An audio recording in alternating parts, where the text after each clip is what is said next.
La radiothérapie innovante est une manière de faire de la radiothérapie en implémentant les innovations technologiques pour mieux cibler les zones tumorales et pour épargner tous les organes autour.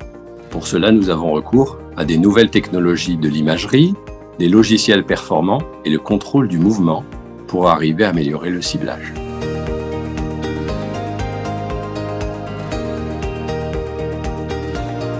La radiothérapie de haute technicité dans les cancers du sein va nous permettre d'améliorer les résultats en termes cancérologiques, mais d'améliorer aussi les résultats esthétiques.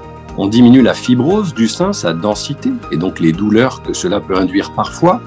On améliore l'esthétique, la pigmentation, mais on diminue aussi tout ce qui est irradiation aux tissus avoisinants, c'est-à-dire la toxicité potentielle que ça peut avoir sur les poumons, qui est moindre mais qui existe, et l'irritation au cœur.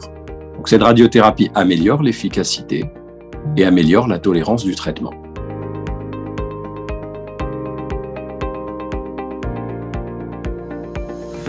La radiothérapie innovante peut être proposée à toutes les femmes atteintes d'un cancer du sein.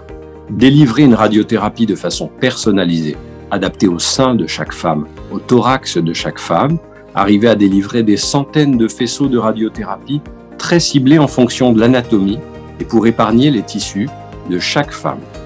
Donc toutes peuvent avoir accès à cette radiothérapie.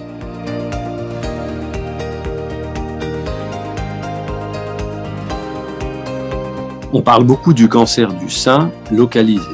Malheureusement, certains cancers du sein sont métastatiques. Eh bien, quand le cancer du sein a donné des métastases, des cellules qui vont se loger ailleurs, on peut encore utiliser la radiothérapie très ciblée à forte dose pour détruire ces métastases. On appelle ça la radiothérapie stéréotaxique. L'immunothérapie, un traitement innovant sur le plan médicamenteux, réactiver le système immunitaire qui va alors lutter contre la maladie. On sait aujourd'hui qu'avec la radiothérapie stéréotaxique qui va détruire des métastases, on va relarguer des déchets dans l'organisme et ça va activer l'immunothérapie. Et donc, on obtient une synergie entre la radiothérapie stéréotaxique et l'immunothérapie. Donc 1 plus 1 qui sont censés être égal à 2, là 1 plus 1 vont être égal à 3 grâce à l'utilisation combinée de cette radiothérapie stéréotaxique et de l'immunothérapie.